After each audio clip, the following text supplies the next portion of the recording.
जम्बो फलचारुभक्षणं उमासुतं शोकविनाशकारकं नमामि विघ्नेश्वरपादपङ्कजम्।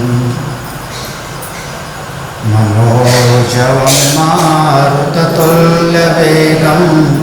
जितेन्द्रियं बुद्धिमतां वरिष्ठं वातात्मजं वानरयोत्तमुख्यं श्रीरामदूतं शरणं प्रपद्ये। परमपिता परमेश्वर की कृपा से श्री रामचरितमानस के माध्यम से हम लोगों का यह सत्संग चिंतन आज विश्राम की स्थिति में। हम सब मनुष्य हैं।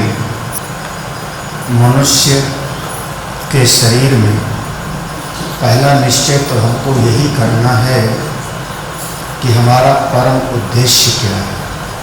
जो भी हमने लक्ष्य बनाया उस समय के अनुरूप बदलता जाता है। बच्चे ने अपना लक्ष्य बना लिया, परीक्षा पास करना है, पढ़ लिया तो लक्ष्य बना लिया, नौकरी करनी है, घर बनाना है।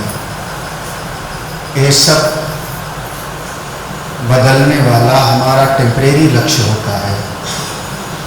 मेरे जीवन का परम उद्देश्य क्या है, यह बिल्कुल हृदय में पक्का करना है। एक बार अगर चित्त में यह बात बैठ जाए तब दूसरी बात होती है कि अपने उद्देश्य की प्राप्ति का साधन क्या होगा। साध्य और साधन का विवेक अवश्य होना चाहिए। साध्य जैसा होगा उसी के अनुरूप हमको साधन भी अपनाना पड़ता है। बाह्य जगत का कोई साध्य है, उसी के अनुरूप साधन अपनाना पड़ेगा। आपको भगवत प्राप्ति का आपने साध्य बनाया, मोक्ष की प्राप्ति को आपने लक्ष्य बनाया, आत्मज्ञान को लक्ष्य बनाया, तो उसके अनुरूप फिर साधना करनी होगी। फिर संसार वाला जो मार्ग है वो यहाँ पर काम नहीं देगा। संसार में बहिर्जगत की यात्रा है और अध्यात्म में हम अंतर जगत की यात्रा करते हैं। और अंतर जगत की यात्रा में बाहर की सामग्री साथ नहीं देती। हमको अपने भीतर ही कुछ सामंजस्य बनाने पड़ेगा। साधन क्या है? लगभग जब साधन की बात होती है तो कई बार बता दिया जाता है निष्काम कर्म योग, भक्ति योग, ज्ञान योग, यही साधन बता दिया। लेकिन हम कभी इस साधन को भी अपनाते हैं तो बाह्य जगत की कोई भौतिक उपलब्धि के लिए। अगर कोई नैमिषारण्य में बैठ करके 88,000 ऋषि लोग यज्ञ कर रहे हैं, कर्मयोग है, वेद में बताया है, लेकिन वही वर्णन है कि वो 88,000 ऋषि लोग सत्रम स्वर्गाय लोकाय, स्वर्ग लोक की प्राप्ति के लिए यज्ञ कर रहे हैं। ना उनको भगवत प्राप्ति करनी है, ना आत्मज्ञान चाहिए, ना मुक्ति चाहिए। जीवन में उसी प्रकार से फिर परिस्थितियां मिलेंगी। यज्ञ तो दशरथ जी महाराज भी कर रहे थे, लेकिन मोक्ष के लिए नहीं। हमको एक संतान की प्राप्ति हो, उनको संतान मिले, शांति मिल गई हो, ऐसी बात तो नहीं दिखाई पड़ी। यज्ञ तो दक्ष प्रजापति भी कर रहे थे और उनके यज्ञ में कोई साधारण आचार नहीं थे।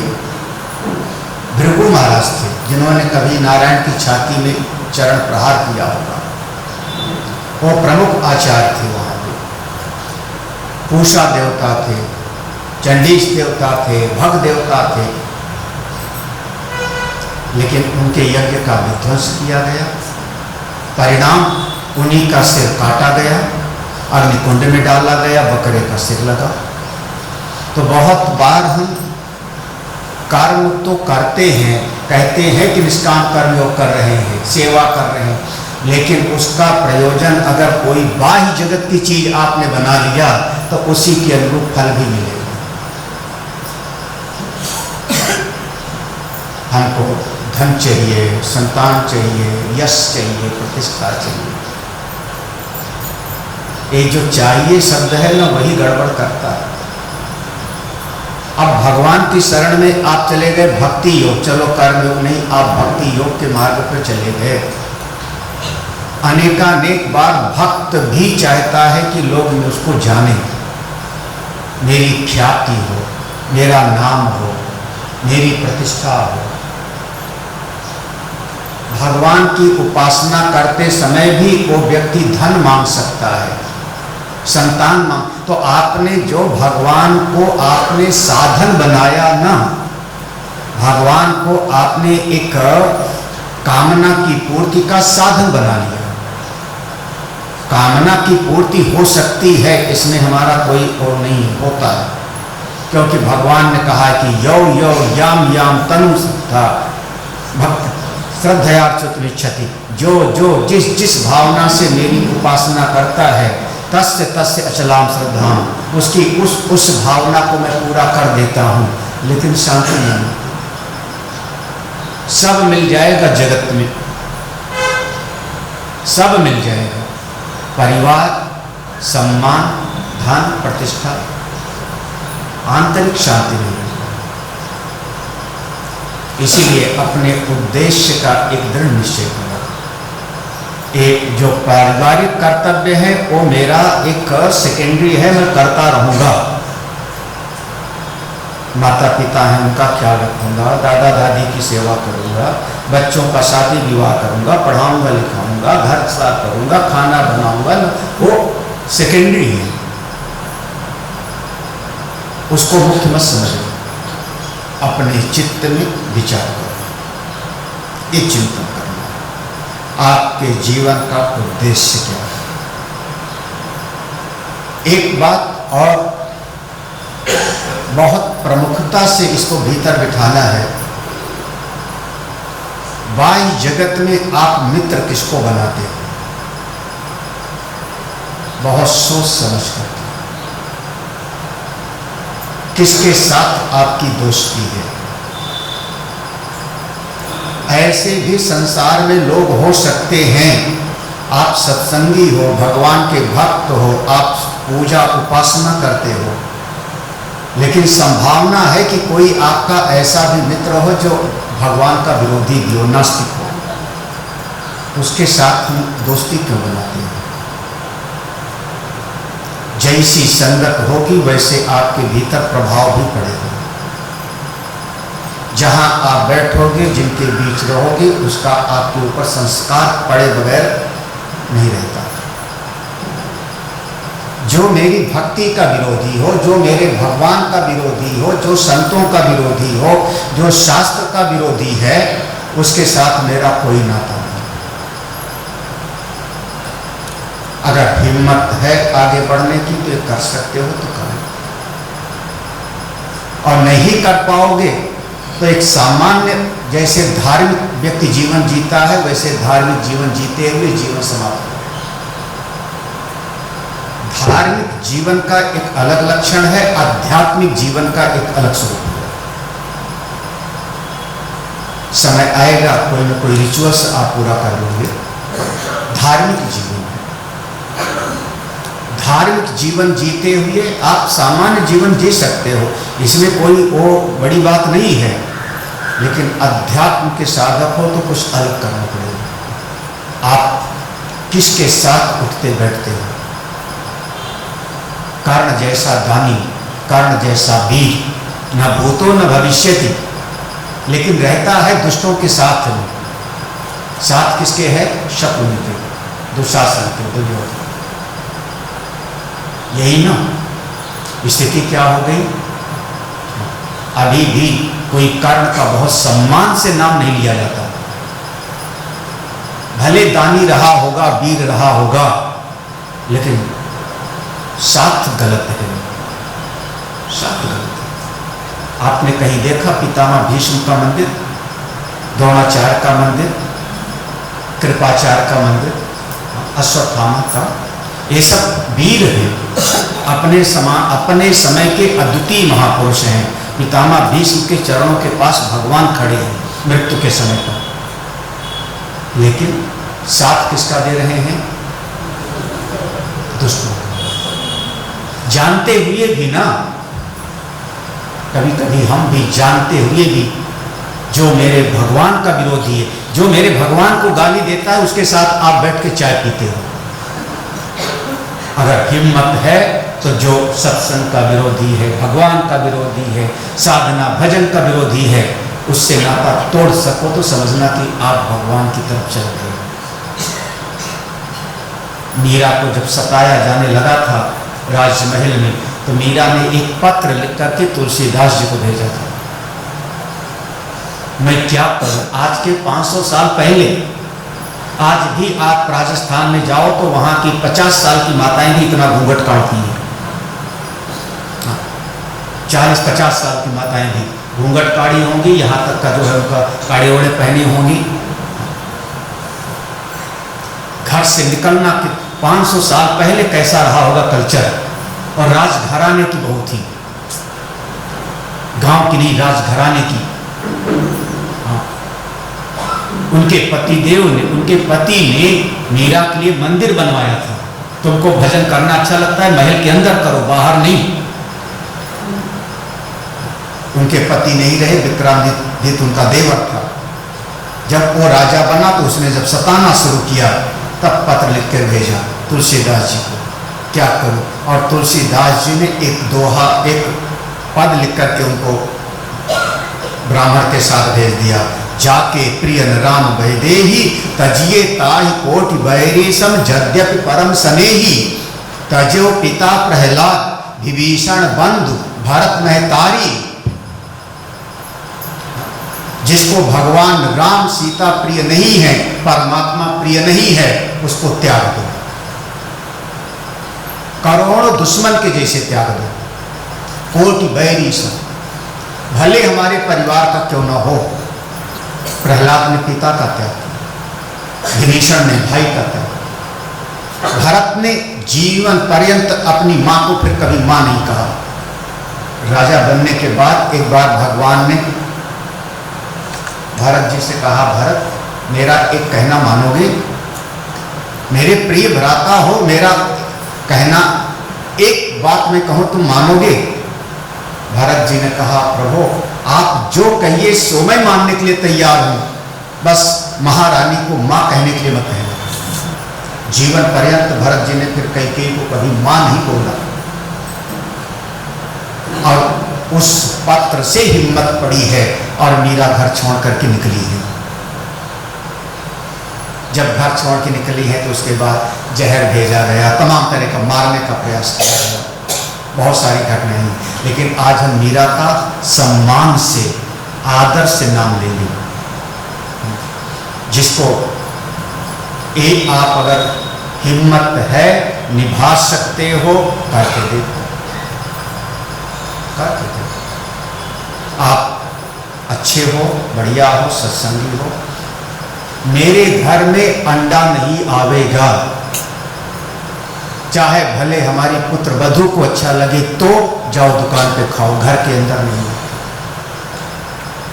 और नहीं तो जाके अपना अलग प्लेट ले लो। हिम्मत है तो कर सको तो करो। ऐसे समाज में हैं परिस्थितियां, और बड़े लोग आपने परिश्रम करके पूरा जान लगा करके एक घर बनाया अपनी कमाई से, और बाद में उसी घर पे आप गुलामी करते हो। क्यों? हमारे बच्चों का साम्राज्य। कायरों का ये मार्ग नहीं है, कायरों का मार्ग नहीं। मुंडक उपनिषद पढ़ना, जहां पर सत्यमेव जयते लिखा है, वहीं पर लिखा होगा, ना अयम आत्मा बलहीनेन लभ्या, ना चा प्रमादात् तपसो वाप्यलिंगा, ये आत्मज्ञान की प्राप्ति बलहीनों को नहीं होती, कमजोर लोगों को नहीं होती। आप एक नियम बनाओ, मेरे घर में है, जितना चाहे बच्चा हो बड़ा हो, अमुक प्रकार के वस्त्र होगा, अमुक प्रकार के भोजन होगा, भगवान को मत्था सकते के लिए मंदिर में प्रणाम करेंगे। नहीं, भगवान ने हमारी जिम्मेदारी निभा दिया, जाओ। अगर वैसे लगभग हमारे महाराष्ट्र में लोगों के परिवार में सात्विक परिवार हैं, लेकिन कहीं कहीं परिस्थितियां हैं विपरीत। अब फिर दादा दादी बड़े लोग कहते हैं क्या करें स्वामी जी, परिवार वाले बच्चे नहीं मानते।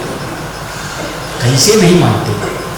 आपका अनुशासन यहाँ कैसे मान गए हो? किसी को मोबाइल नहीं बजता, सब टाइम से भाग आते हो, हम यहाँ कैसे मान गए? बस इतना दिल में एक बात है कि स्वामी जी को ये चीज पसंद नहीं है, बस यही ना। आप ऐसा अपने घर में व्यवहार रखो कि बच्चा आपको देख करके लगे कि हाँ दादाजी को ये बात पसंद नहीं है। आप जिसको भी, मैं कह रहा हूं जिसको भी भगवान अच्छे नहीं लगते, संत अच्छे नहीं लगते, शास्त्र अच्छा नहीं लगता, साधन भजन करना, मैं माला जाप कर रहा हूं अच्छा नहीं लगता, अपना रास्ता अलग कर जाओ, मेरा आशीर्वाद है, कमाओ खाओ। अगर आप इतना हिम्मत नहीं कर सकते हो तो केवल बौद्धिक विचार मात्र रह जाएगा, ब्रह्म विद्या बुद्धि का एक खेल रह जाएगा, अनुभव में नहीं उतरेगा। अनुभव में उतारना है, हिम्मत करना है।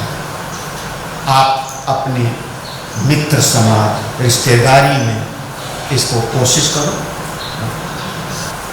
कठिन तो नहीं। यहाँ इस सत्संग में बैठ के कठिन नहीं लग रहा है।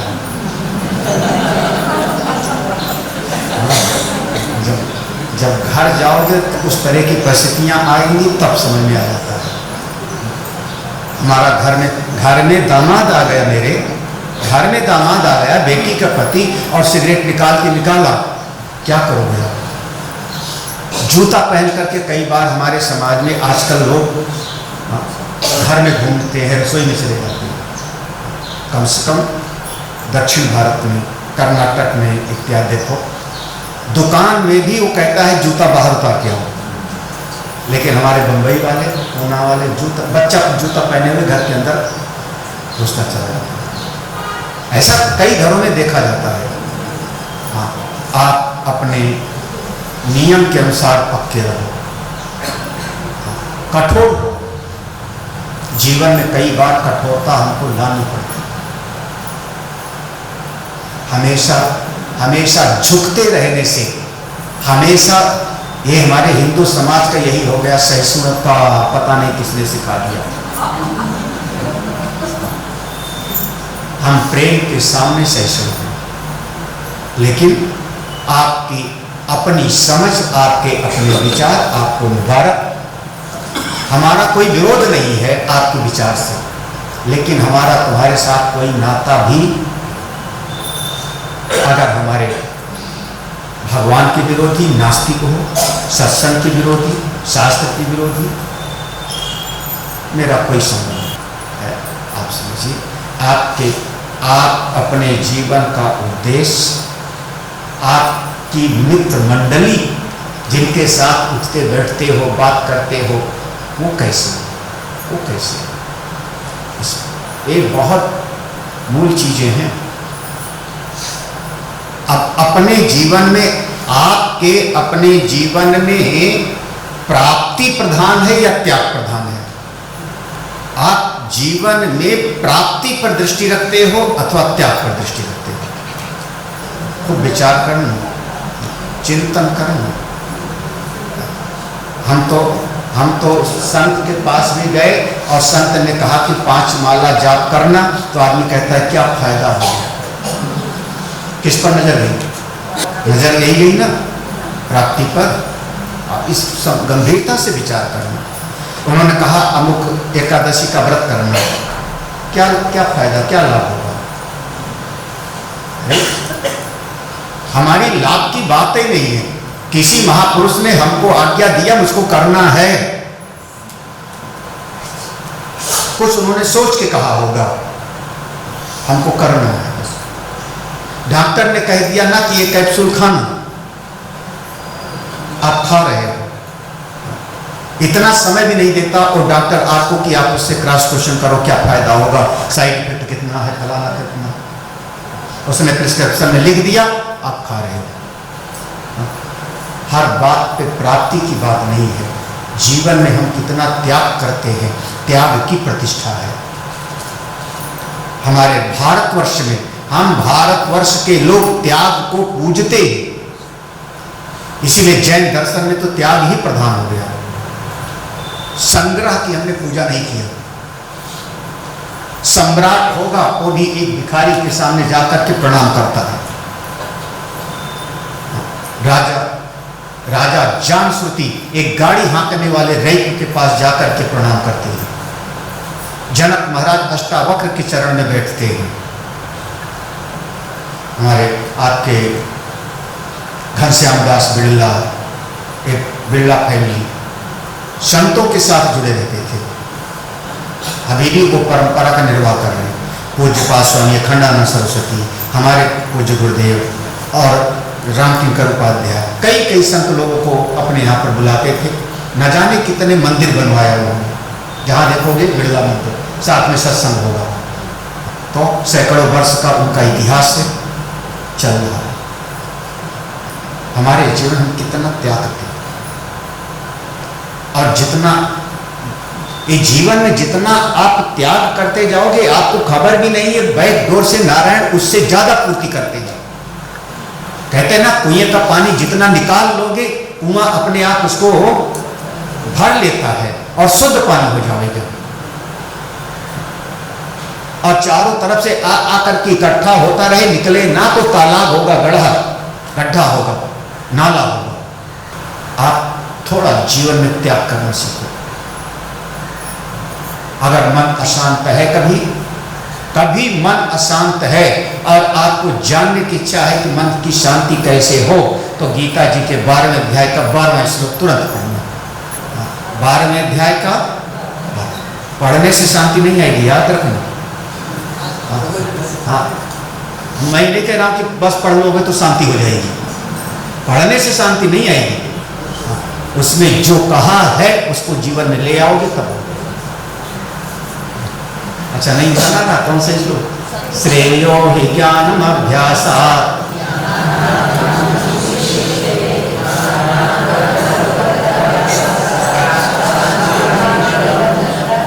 तो सबको रटा हुआ है तो सब शांत हो, सब सुखी हो, है ना।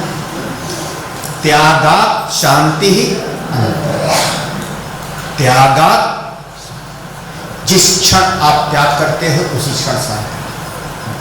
जीवन में आपके संग्रह प्रधान है, प्राप्ति प्रधान है, अथवा त्याग, बस एक आप। और कभी कभी इस संसार के लोग ऐसा है ना कि वो त्यागते भी हैं तो उसमें भी फायदा देते हैं। हाँ, हाँ। जो हमारे उपयोग की नहीं है, वो सलवार सूट या साड़ी महरी को दिया और दूसरे दिन कहेंगे तो उसको कपड़े दिया था, घर साफ ठीक से साफ कर।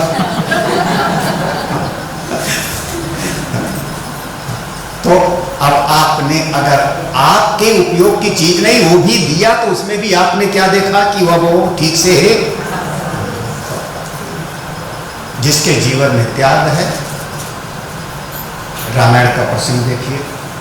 रामायण में 7 प्रश्न किया है धर्म जी ने काकभूषुंडी से, और एक तरीके से गोस्वामी जी इस पूरे प्रसंग में अपने दिल की बात कह रहे हैं। जो लेखक है, रचयिता है, वो इस माध्यम से अपने हृदय की बात को सामने रख रहा है। महाकाव्य की यही एक विशेषता होती है, वो नायक के साथ अपने हृदय को जोड़ता है। ये अंतिम प्रसंग है रामचरितमानस का, अंतिम प्रसंग है। इसके बाद रामचरितमानस समाप्त हो जाएगा।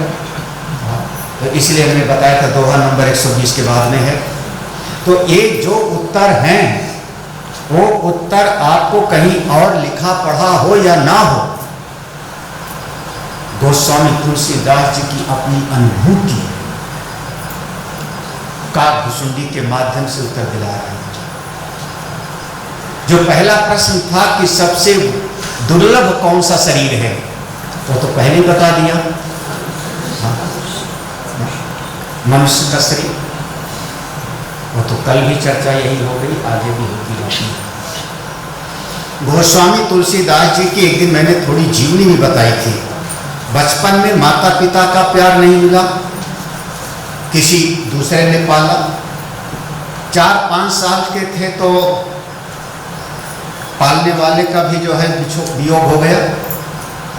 जीवन में तकलीफ हुई, नदी के किनारे बैठे हैं, खाने तक को नहीं है। कोई यात्री आते हैं, स्नान करते हैं, दान पुण्य करते हैं, किसी ने चना दे दिया, किसी ने कुछ दे दिया, केला दे दिया, वही खा करके रहते हैं। जीवन में तकलीफ उठाई है उन्होंने। एक 5-6 साल का बालक और 2 दिन से भूखा बैठा हो, कैसा लगता है? और कहते हैं उनकी जीवनी में आता है कि सूकर खेत नाम का जगह है, 12 भगवान के अवतार का स्थान, उसका नाम है सूकर खेत। और आजकल उसको हम लोग मानते हैं, कासगंज जिला है उत्तर प्रदेश में, वहाँ पर सोरो नाम की जगह है। सोरो खराब भाषा में सुअर। 12 भगवान कौन सा रूप धारण करके आए? हम 12 भगवान कहते हैं, तो उसका नाम है सूकर खेत, सो। अब वहां नदी में स्नान करते हैं लोग, एक बच्चा भूखा बैठा हुआ है, उसकी तरफ किसी का ध्यान नहीं जाता। बंदरों को खिलाया गया है वहां पे। कहते हैं एक बंदर जिसको दोने में चना होना जैसे लोग बांटते हैं अपना, वो एक दोना उसमें जिसमें चने रखे थे भीगा हुआ, वो लेके आया और तुलसीदास के सामने रख करके और चला गया। राम बोला प्रसाद। वो हमेशा कहते थे वो हमारे हनुमान जी हैं, वो हमेशा मानते थे कि वहाँ पे भी हमारी रक्षा करने वाले। तो उन्होंने जीवन में तकलीफ देखी, अभाव को देखा है। एक संत मिल गए वहीं पर, नरहरिदास संत मिले, और उन्होंने देखा बच्चा कैसे बैठा है, चलो मेरे आश्रम में लेके आए, उसको संस्कार कराया, पढ़ाया लिखाया, दूसरे बड़े महात्मा के पास भेजा, वहाँ जा कर के पढ़ के आओ। तो तुलसीदास जी को ये दोनों अनुभूति हो रही है। एक तरफ अभावग्रस्त जीवन था और एक तरफ संत की कृपा भी थी। उन्होंने स्पष्ट लिखा, नहीं दरिद्र सम दुख जग माही, संत मिलन सम सुख जग नाही। इस जगत में दरिद्रता से बढ़कर के कोई दुख नहीं है। कल हम लोग सोच रहे थे ना, सबसे बड़ा दुख क्या? तरह तरह के मत थे, तरह तरह के मत थे। आप लोगों का विचार वो, दरिद्रता से बढ़कर के कोई दुख नहीं। आप भारतीय दर्शन के हो, वैदिक सनातन धर्म वाले हो, हम लोग दरिद्रता की पूजा नहीं किए हैं। हम हमेशा करें त्याग का सम्मान है, हमने त्याग को पूजा है, और त्यागता वही है जिसके पास पहले कुछ होता है। हाँ, जब पहले होगा ही नहीं तो त्यागो के क्या? आपकी जेब में 10,000 है तो त्याग सकते हो, है ही नहीं तो क्या त्यागोगे? जब हम वैदिक जीवन जीते थे तो हमारे देश का नहीं, विदेशियों ने लिखा ना कि भारत सोने की चिड़िया का देश है, यहाँ दूध दही की नदियां बहती हैं। दूध दही की नदियां माने जिस घर पे गया होगा फाहियान, जिस घर पे गया होगा वह इंसान जा करके मैं भूखा हूं उसको दूध पिलाया गया होगा।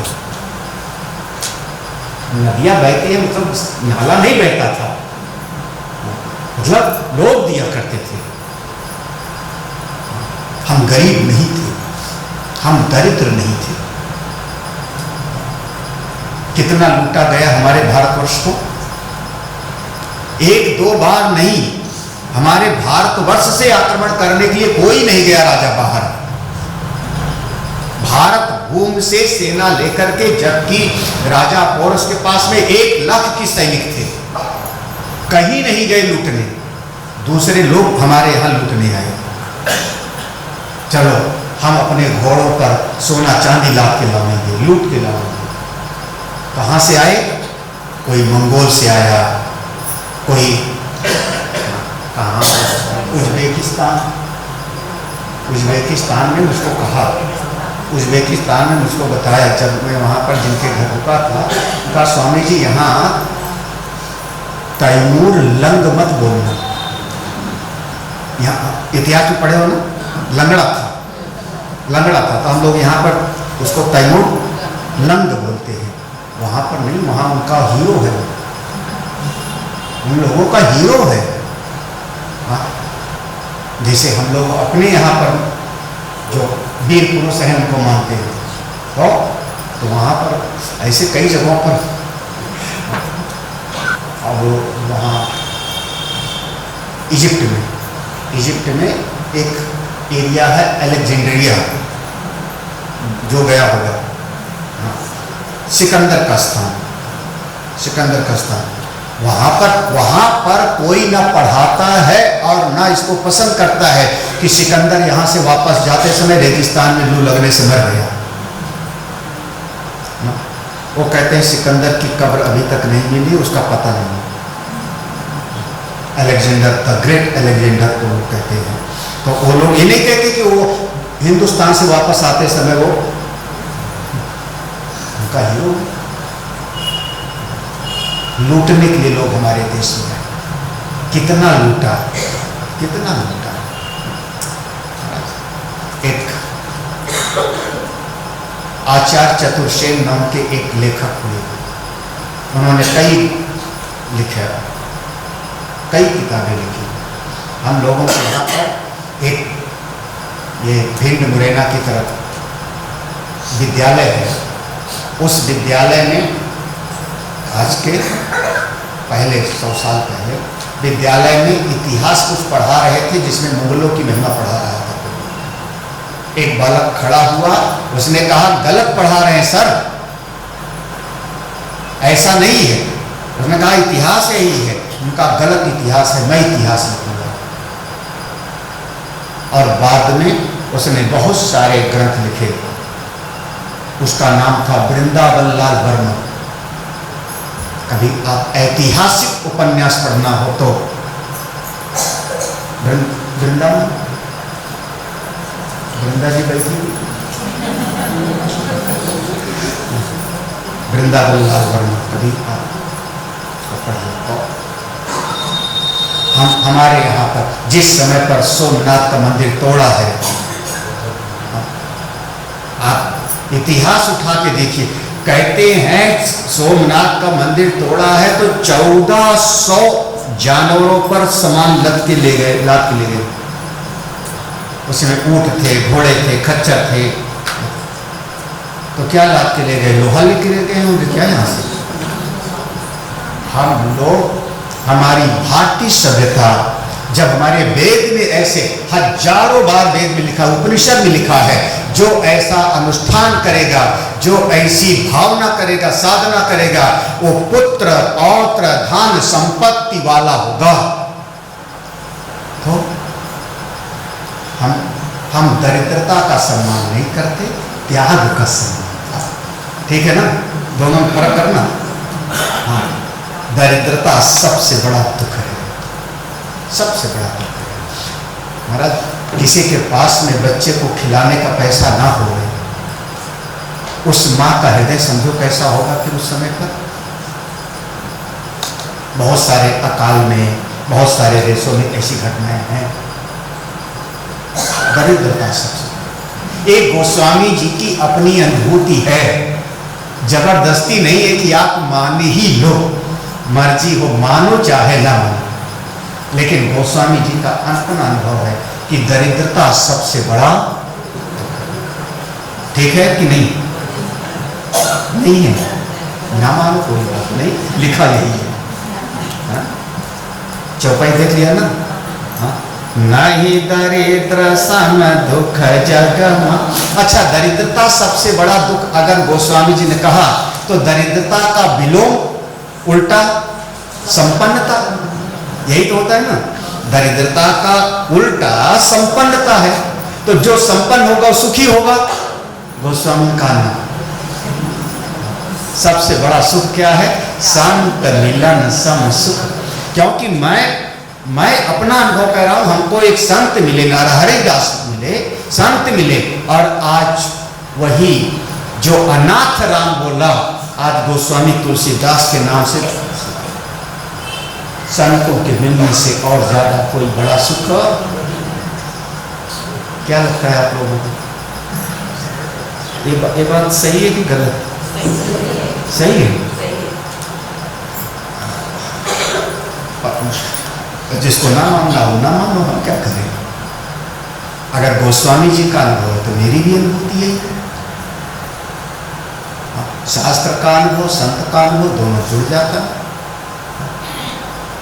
हमको भी अगर मेरे गुरुदेव ना मिलते तो हम भी आप लोगों के जैसे एक यूनिट होते। यही तो ना। आज कम से कम हमारे पास 50 बच्चे पढ़ रहे हैं। समाज भी हर दृष्टि से आज अभयानंद क्यों है? गुरुदेव की, हमारे गुरुदेव वो मिल, नहीं तो हम भी नौकरी कर रहे थे, ऐसा मत समझना संजय, तुम ही नहीं, हम भी नौकरी कर रहे थे। जिस लाइन में तुम थे उसी लाइन में हम भी रहेंगे।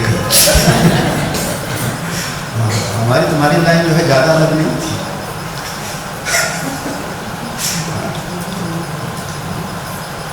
क्या दीपक बड़े ध्यान से देख रहे तो क्या कर लेते? 2 फ्लैट खरीद लेते,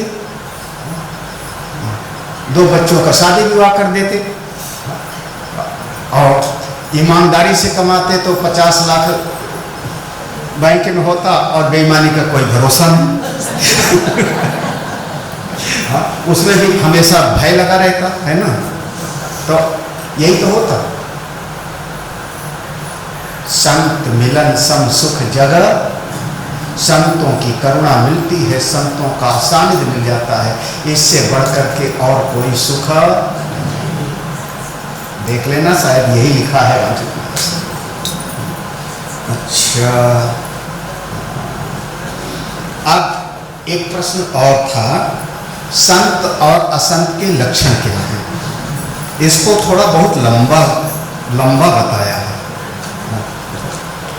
पर उपकार बचन मन काया, संत सहज स्वभाव खगराया, संत सहै दुख पर हित लागी, पर दुख हेतु असंतय भागी, भूर्ज तरु सम संत कृपाला, परहित नीति सह विपति विशाला, सन इव खल पर बंधन करई, खाल कढ़ाई विपति सही मरई, खल बिनु स्वार्थ पर अपकारी, अहि मूषक युव सुनउर गारी, पर संपदा विनाशी न साई, जिमि ससहित हिम उपल बिलाही, दोष्ट उदय जगयारत हेतु, जथा प्रसिद्ध अदम कर, संत उदय संतत सुखकारी, देश सुखद जिमि। यहाँ तक इतनी पंक्तियों में संत असंत के लक्षण बताया। देखो, पर उपकार वचन मन काया, शरीर वाणी मन से संत लोग दूसरे का भला सोचते हैं। संत सहज स्वभाव, उनका सहज स्वभाव हो जाता है। संत सहाय दुख परहित लागी, तकलीफ उठा करके भी दूसरे का भला करते हैं। लेकिन जो असंत होते हैं वो वो भी तकलीफ उठाते हैं, कभी कभी वो भी तो तकलीफ, लेकिन काय के लिए? पर दुख हेतु दूसरे को सताने के लिए तकलीफ उठाते हैं। अब अच्छा, क्या जो बम लगा करके और खुद मर रहे हैं, क्या उनको पता नहीं कि मैं मर जा रहा हूं? क्या जो होटल पे अटैक किए, क्या उनको पता नहीं था कि मैं मारा जाऊंगा? मुंबई में जो अटैक किया, क्या उनको पता नहीं था कि मैं मारा जाऊंगा? और फिर भी आदमी कर रहा है ना, फिर भी तो कर रहे हैं। क्या है वो? कष्ट उठा के भी दूसरे को, ये है असंत, दुष्ट। दुष्ट आदमी स्वयं तकलीफ उठा के दूसरे को कष्ट देता है, और संत लोग तकलीफ उठा के दूसरे का कल्याण चाहते हैं। यही फर्क है, यही फर्क। महाराज कोई दृष्टांत बताओ तो। बिना दृष्टांत के हमको पक्का नहीं हो। और गोस्वामी जी धड़ाधड़ दृष्टांत दे रहे हैं। एक दृष्टांत दिया, ऊपर करीब 14,000 फुट की ऊंचाई पर, समुद्र तल से 14,000 फुट की ऊंचाई पर एक पेड़ होता है जिसका नाम होता है भोज वृक्ष। भोज वृक्ष पहाड़ पे होता है, लगभग भोजवासा नाम का एक स्थान है। और आप गंगोत्री से भी बहुत ऊपर जाओगे तब, गंगोत्री, जमुनोत्री, बद्रीनाथ ये 12,500 फुट की ऊंचाई पर है। केदारनाथ 14,000 फुट की ऊंचाई पर, 13,500 14,000। उससे ऊपर फिर ब्रह्म कमल होता है। फिर कभी आप जाओ तो करीब 12-13,000 फुट की ऊंचाई पर है वैली ऑफ फ्लावर्स, नाम सुना होगा। तो 14,000 फुट के ऊपर बहुत सारी चीजें हैं महाराज। हमारा तो हाँ, उसके ऊपर भोज वृक्ष होता है। भोज वृक्ष होता है। भोज पेड़ का इस है कि उसकी जैसे प्याज पर परत, प्याज नहीं, कांदा की प्याज, कांदा की प्याज। अच्छा, हमको नहीं पता। हम तो जो है वो दुकान पर लिखा हुआ था, बिगैर कांदा लहसुन मिले लग जे।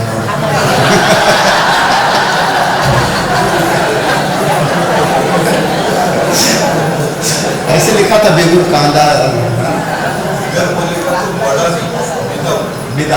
विदाउट। तो जैसे केले का पत्ता होता है वो तना, जैसे वो कांदा का अपना एक परत दूसरी परत, ऐसे वो जो भोज वृक्ष होता है उसकी एक के ऊपर दूसरी परत होती है, और उस परत को निकाल लिया जाता था। अब इतने फुट की ऊंचाई पर होता था। एक तरीके से वो सीलन प्रूफ है, जो घर में जैसे इस कागज पर सीलन लग जाएगा, जबकि ये भी लकड़ी से बना हुआ है, पेड़ से बना हुआ है, लेकिन उस पर सीलन नहीं लगती। तो उस पर सारे हमारे शास्त्र लिखे गए। हाँ, भोजपत्र, भोजपत्र माने पत्ता नहीं है, उस पेड़ की एक एक करके छाल निकाली। और जो पहाड़ में महात्मा लोग तपस्या करते थे उसको पहन लेते थे। मोटा पेड़ है, उसका पूरा पत्ता निकाला, उसी तो वो सर्दी से बचा देता था। हाँ, तो भोज वृक्ष जैसे संत होते हैं। भोज के पेड़ ने अपनी चमड़ी निकलवा लिया, खाल निकलवा लिया, लेकिन दूसरे का कल्याण करने के लिए सर्दी से बचाएंगे, ग्रंथ लिखे जाएंगे। दुष्ट आदमी कैसे होते हैं? दुष्ट आदमी जैसे पश्चिम बंगाल में एक फसल पैदा होती है, उसको कहते हैं जूट का, सन जूट। उसको लोग पैदा करते हैं, काट करके मिट्टी में, पानी में गाड़ देते हैं। हफ्तों पड़ा रहेगा तो सड़ जाता है। उसके बाद ऊपर की छाल को निकाल लेते हैं, और उस छाल से फिर ये जो गेहूं रखने का बोरा होता है, गेहूं चीनी रखने का क्या बोरा बोलते हैं, वो जो बनता था जूट का, वो बनाया जाता था। उसी से रस्सी बना करके फिर जानवरों को बांधने की रस्सी बनती थी, बकरी को बांधने का, गाय का बांधने का। तो कह रहे हैं कि जैसे संत आदमी भी अपनी खाल निकलवाया, लेकिन भोज वृक्ष के जैसे दूसरे का कल्याण करना। झूठ ने भी अपनी खाल निकलवाया, लेकिन उससे रस्सी बना करके किसी के गले की रस्सी बंधन में डाला। ऐसे दुष्ट आदमी भी तकलीफ उठा के भी दूसरे का नुकसान होते हैं महाराज। ऐसे दुष्ट लोग ऐसे होते हैं समाज में, आप बहुत बार देखने को मिलता है। हाँ, अच्छा, खाल बेनु स्वार्थ पर अपकर। दुष्ट आदमी बिना किसी मतलब के भी दूसरे का नुकसान करता है। आप लोगों के घर में कभी चूहा तो नहीं आया? घर का पोछा किनारे रखा हो, हाँ, टूटा हुआ कोई डलिया किनारे रखी हो, महाराज चूहा घर में आ जाएगा तो वो नहीं कुतरेगा, सबसे बढ़िया वाला कपड़ा तो जाके कुतर देगा।